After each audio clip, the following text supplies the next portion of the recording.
Praise the Lord. आप सभी को जय मसीह की। मैं प्रभु में आपकी सिस्टर प्रियंका।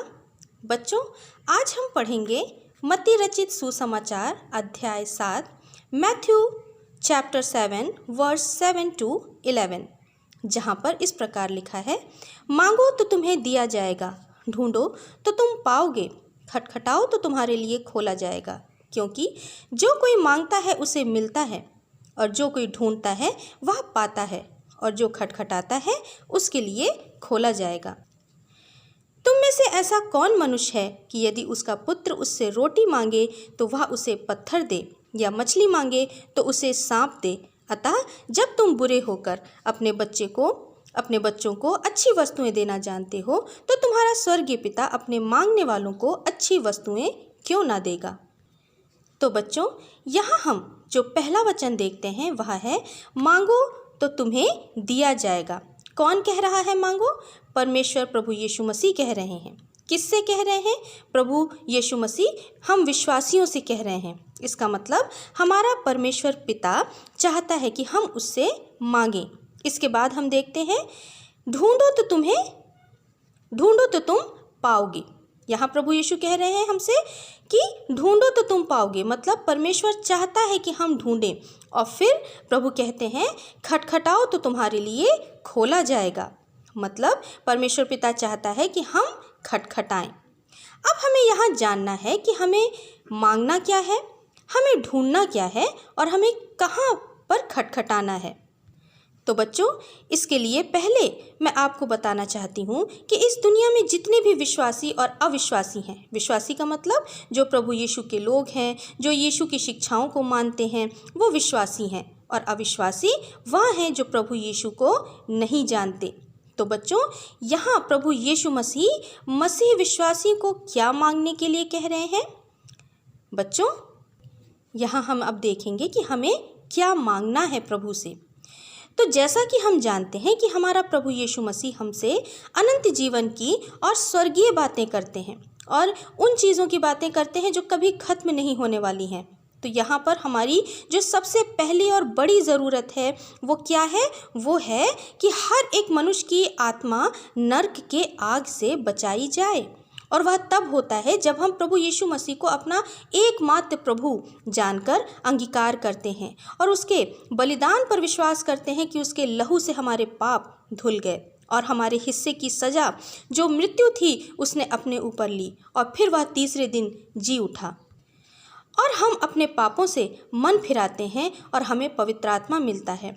और जब हम अंत तक प्रभु यीशु के साथ विश्वास योग्य रहते हैं तो हमें प्रभु यीशु मसीह के साथ अनंत जीवन मिलता है।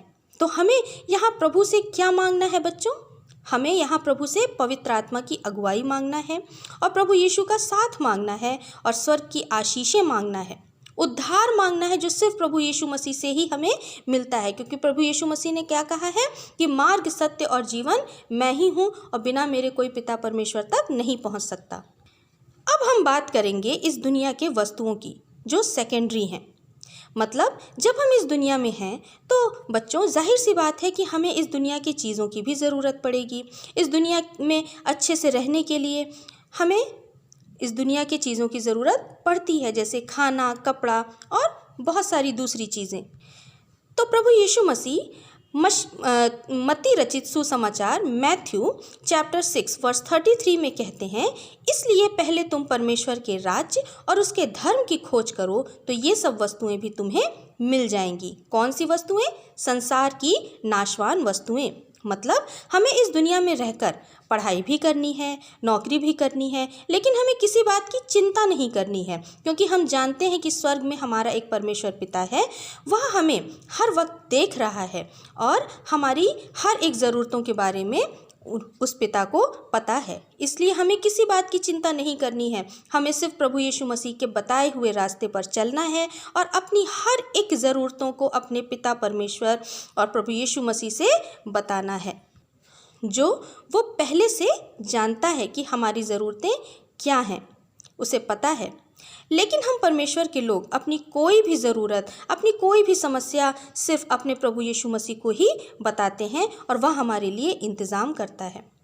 और परमेश्वर कहता है कि श्रापित है वह पुरुष जो मनुष्य पर भरोसा रखता है। अतः हमारा परमेश्वर चाहता है कि हम अपनी किसी भी ज़रूरत के लिए सीधे सिर्फ उसके पास आएं, और हमें ध्यान रखना है कि हमारी पहली ज़रूरत अनंत जीवन होनी चाहिए, ना कि दुनिया की चीज़ें।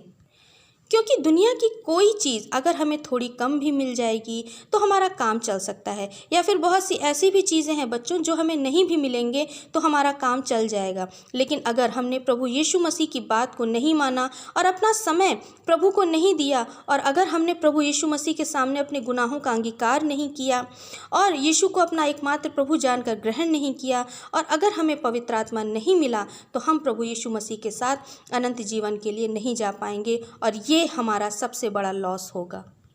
तो बच्चों, हमारा परमेश्वर प्रभु यीशु मसीह हमसे चाहता है कि हम उससे मांगें, अपनी हर एक ज़रूरत मांगें, लेकिन सबसे ज़्यादा सबसे पहले अनंत जीवन की बातें, स्वर्ग की आशीषें और पवित्र आत्मा की अगुवाई मांगें। यही वह बातें हैं जो एक विश्वासी को अविश्वासियों से अलग करती हैं। अब हम यहाँ जानेंगे कि हमें ढूंढना किसे है। तो बच्चों, हम सभी जानते हैं कि एक सर्वशक्तिमान परमेश्वर है जिसने समस्त मानव जाति का निर्माण किया है, सब कुछ उसने बनाया है। और जब हम सच्चे मन से उसे खोजते हैं, उसे ढूंढते हैं, तो वह अपने आप को उस मनुष्य पर ज़रूर प्रकट करता है। यिर्मयाह यानी कि जरमाया 29 वर्ष 13 में लिखा है, तुम मुझे ढूंढोगे और पाओगे भी, क्योंकि तुम अपने संपूर्ण मन से मेरे पास आओगे। व्यवस्था विवरण ड्यूटेरोनोमी 4:27-29 को जब हम पढ़ते हैं तो परमेश्वर यहाँ पर कहता है कि यदि तुम अपने परमेश्वर यहोवा को ढूंढोगे तो वह तुमको मिल जाएगा। हिब्रू यानी कि इब्रानियों 11:6, हिब्रू 11:6 में लिखा है, विश्वास बिना उसे प्रसन्न करना अनहोना है, क्योंकि परमेश्वर के पास आने वाले को विश्वास करना चाहिए कि वह है और अपने खोजने वालों को प्रतिफल देता है। और जैसा कि अभी हमने मत्ती के सुसमाचार में पढ़ा कि परमेश्वर कहता है, तुम पहले मेरे धर्म और राज्य की खोज करो, तो परमेश्वर चाहता है कि हम उसकी खोज करें और वह अपने आप को हम पर प्रकट करेगा।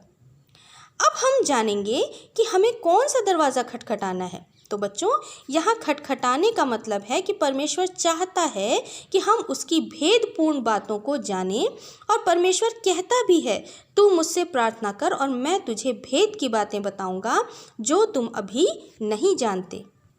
परमेश्वर चाहता है कि हम परमेश्वर के पवित्र शास्त्र में लिखे वचन को जानें। तो यहाँ खटखटाने का मतलब है कि हम परमेश्वर के वचन को समझने की इच्छा प्रकट करें, तो परमेश्वर हमें पवित्र आत्मा के द्वारा उन वचनों को समझाएंगे, और फिर हमारे लिए दरवाज़े खोले जाएंगे जिससे अंदर आकर हम परमेश्वर के साथ संगति कर पाएँ। तो अब हम यहाँ समझ पा रहे हैं कि प्रभु यीशु मसीह ने स्वर्गीय चीज़ों को प्राथमिकता दी है, प्रायोरिटी दी, फर्स्ट प्रायोरिटी उन्होंने स्वर्गीय चीज़ों को दी है और दुनिया की चीज़ों को सेकेंडरी किया है। इसका मतलब यह है कि प्रभु यीशु मसीह कह रहे हैं कि तुम्हारा पहला कर्तव्य यह है कि तुम मुझे जानो, मेरे वचन को पढ़ो, समझो और उस पर चलो। तो जब हम परमेश्वर से उद्धार को मांगते हैं, परमेश्वर को ढूंढते हैं, उसे जानना चाहते हैं, सच्चे परमेश्वर को, तो परमेश्वर अपने आप को हमारे मन में प्रकट करता है और कहता है कि मुझे अपनी पूरी बुद्धि, अपने पूरे मन और पूरे प्राण से प्रेम करो और ढूंढो।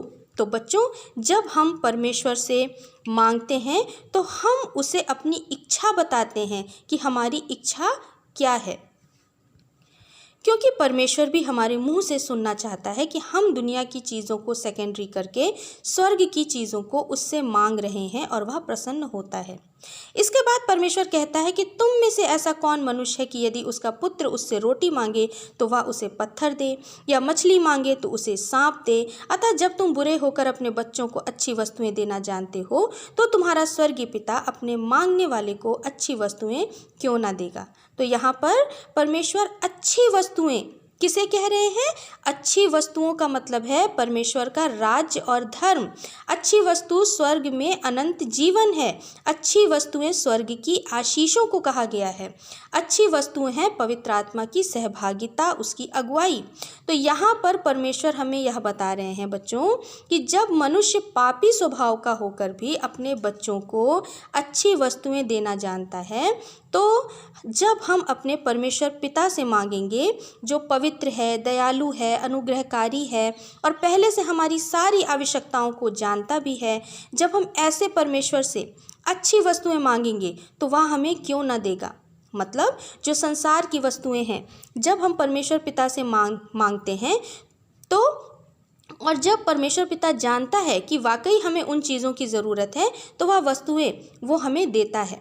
साथ ही जब हम परमेश्वर पिता से अच्छी वस्तुएं यानी कि स्वर्ग की वस्तुएं मांगते हैं तो वह हमें क्यों ना देगा। मतलब जब हम संसार की वस्तुएं मांगते हैं और परमेश्वर को लगता है कि हाँ, जो हम मांग रहे हैं हमें वाकई उसकी ज़रूरत है, तो वो हमें देता है। तो और जब हम उससे स्वर्ग की चीज़ें मांगते हैं तो वो और खुश होकर हमें देता है। वो क्यों ना देगा। मतलब जितना हम उससे अच्छी वस्तुएं पाने की इच्छुक हैं, उससे कहीं ज़्यादा वो हमें अच्छी वस्तुएं यानी कि स्वर्ग की वस्तुओं को देने के लिए इच्छुक है। इसलिए पिता परमेश्वर कहते हैं, प्रभु यीशु मसीह कहते हैं कि मांगो तो मैं तुम्हें अच्छी वस्तुएं दूंगा, क्योंकि मैं तुम्हें अच्छी वस्तुएं अर्थात अनंत जीवन की और स्वर्ग की वस्तुएं देना चाहता हूँ। आमीन। तो बच्चों, मैं विश्वास करती हूँ कि आज इस वचन के द्वारा आप आत्मिक रूप से बहुतायत से आशीषित हुए हैं। आइए अब हम एक छोटी सी प्रार्थना करते हैं। हालेलुया। हे महान प्रेमी पिता परमेश्वर, पिता हम यीशु मसीह के नाम से प्रार्थना करते हैं। आज इस वचन को मेरे जितने भी छोटे छोटे बच्चे, मेरे जो भी भाई बहन आज इस वचन को सुन रहे हैं, पिता परमेश्वर आप यीशु मसीह के नाम में उन्हें बहुतायत से आत्मिक रूप से आशीषित करें। यीशु के नाम में आमीन। आमीन। तो बच्चों, मिलते हैं फिर से प्रभु यीशु के वचन के साथ। जय मसीह की।